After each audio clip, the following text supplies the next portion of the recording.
জয় ঠাকুর, শুভ সকাল সবাইকে। আজ পহেলা জানুয়ারি, তাই রামকৃষ্ণ ভক্তমণ্ডলীর কাছে একটি বিশেষ দিন।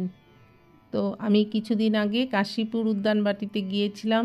সেখানের ভিডিওর মাধ্যমে আমি তোমাদেরকে এই কল্পতরু উৎসব কী এবং কেন পালন করা হয়, ঠাকুর কিভাবে ভক্তদের প্রেম বিলিয়েছিলেন, সেই কথাই তোমাদের সঙ্গে একটু এই ভিডিওর মাধ্যমে আলোচনা করছি। ইংরেজি 1886 খ্রিস্টাব্দের পহেলা জানুয়ারি পৃথিবীর ধর্মের ইতিহাসে একটি চিরস্মরণীয় দিন। কারণ এই দিন পতিত পাবন দীনবন্ধু ঠাকুর শ্রীরামকৃষ্ণ অকাতরে তার ভক্তদের প্রেম বিলিয়েছিলেন। তার কাছে তার গৃহী ভক্তেরা যে যা চেয়েছিলেন তাই পেয়েছিলেন। তো 1886 সালের প্রথম দিন পহেলা জানুয়ারি, দিনটি ছিল বুধবার। এবছরও বুধবার পড়েছে, তাই খুবই ভালো লাগলো। কাশীপুর উদ্যানবাটিতে ঠাকুর শ্রীরামকৃষ্ণ এক লীলা মাহাত্ম্য করেছিলেন ভক্তদের সঙ্গে। তখন শ্রীরামকৃষ্ণ দেবের খুব শরীর খারাপ, শয্যাশায়ী, নড়াচড়া করতে পর্যন্ত পারেন না। ঠাকুরের শরীর সুস্থ করার জন্য কাশীপুরে আনা হয়েছিল। কাশীপুর উদ্যানবাটি ছিল রানী রাসমণির জামাইয়ের, গোপাললাল ঘোষের। শ্রীরামকৃষ্ণের ভক্তগণ তার কাছ থেকে মাসিক 80 টাকা ভাড়া নিয়েছিলেন। কাশীপুর উদ্যানবাটি একটি দোতলা বাড়ি। ঠাকুর দোতলায় একটি ঘরে থাকতেন। কাশীপুর উদ্যানবাটি শ্রীরামকৃষ্ণ সংঘের বিশেষ গুরুত্বপূর্ণ একটি মঠ। কারণ এই বাড়িতেই রামকৃষ্ণ পরমহংস তার সন্ন্যাসী শিষ্যদের সন্ন্যাস গ্রহণ ও সংঘবদ্ধভাবে জনসেবার কাজে উদ্ভব করেছিলেন। পরবর্তীকালে স্বামী বিবেকানন্দ রামকৃষ্ণ মঠ ও মিশন প্রতিষ্ঠা করেছিলেন। এই উদ্যানবাটি একটি পুণ্য তীর্থস্থান। তারপর গৃহী ভক্তদের কল্পতরু হয়ে ঠাকুর রামকৃষ্ণ কিভাবে আশীর্বাদ করেছিলেন সেই কথায় যাই এবার। শ্রীরামকৃষ্ণ পরমহংসদেবের চিকিৎসা করেছিলেন ডাক্তার মহেন্দ্রলাল সরকার।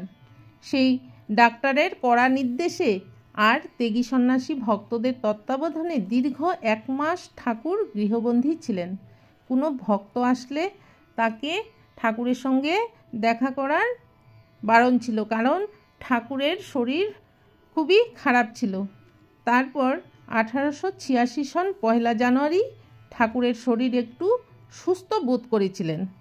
তো সন্তানসম ভক্তদের কাতর আরতিতে ঠাকুর কৃপা বা আশীর্বাদ করতে চলে গেলেন সেই বাগানে। পহেলা জানুয়ারি ভক্তদের ছুটির দিন। ভক্তরা সবাই উদ্যানের বাগানে বসে আছেন। ঠিক বেলা 3টের সময় পরনে লাল পেড়ে ধুতি আর মাথায় বানাতের টুপি, একেবারে যেন রাজবেশ, ঠাকুর দোতলা থেকে নেমে সোজা বাগানের আম গাছের তলায় দাঁড়িয়ে ভক্তদের আশীর্বাদ করতে লাগলেন। রক্তমাংসের অচ্যুতানন্দ ঝুলি উজাড় করে ধরা দিলেন সকল গৃহী ভক্তদের কাছে। সেখানে প্রায় 30 জন ভক্ত উপস্থিত ছিল। গৃহী ভক্তরা কেহ কেহ গাছ থেকে ফুল এনে ঠাকুরের শ্রীচরণে অঞ্জলি দিচ্ছেন। ঠাকুর ভক্তদের স্পর্শ করে আশীর্বাদ করেছিলেন।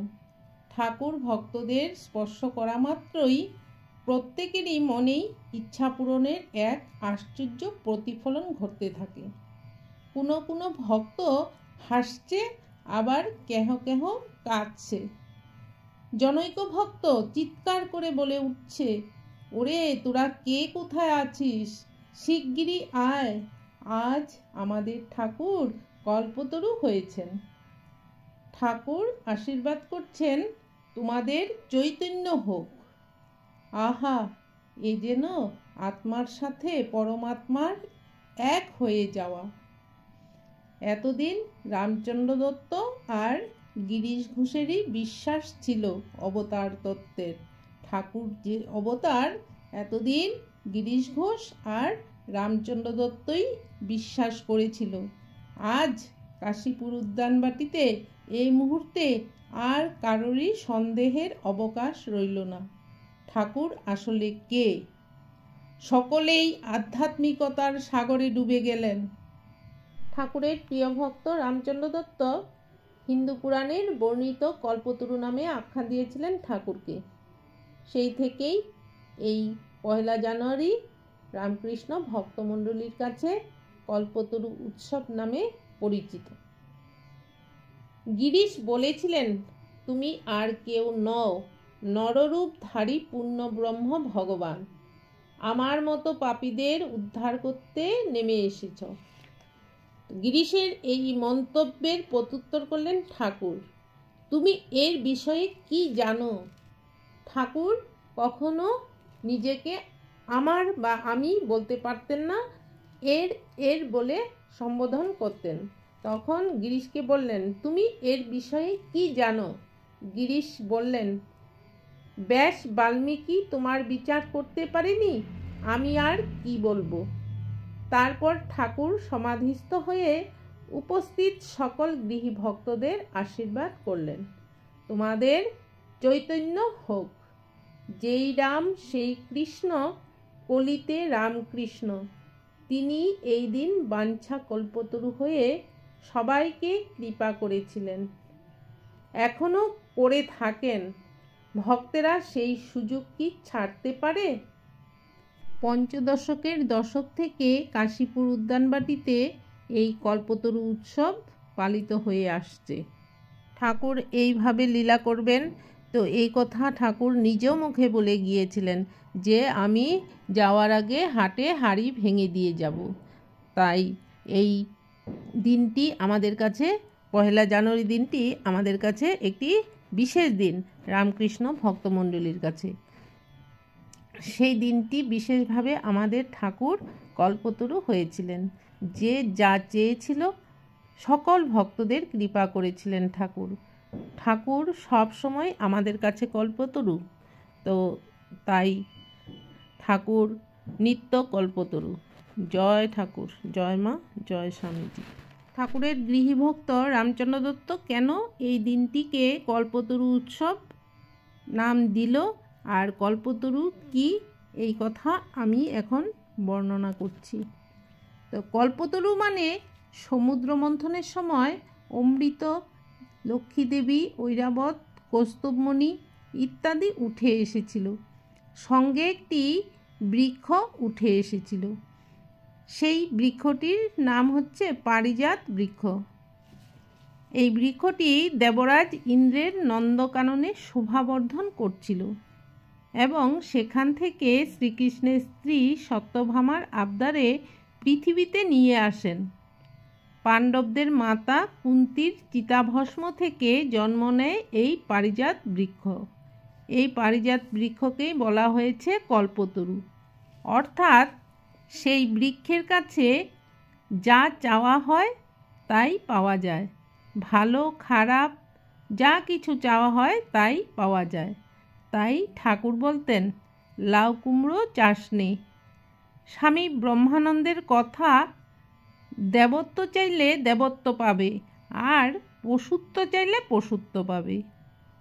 এই ছিল কল্পতরু বৃক্ষের কথা। এবার ঠাকুরের গৃহশিষ্য রামচন্দ্র দত্ত 1886 সালে 1 জানুয়ারি দিনের লীলা মাহাত্ম্যকে কল্পতরু উৎসব নামে আখ্যা দিয়েছিলেন। তাই সেই দিনটা বিশেষভাবে আমাদের ঠাকুর কল্পতরু হয়েছিলেন।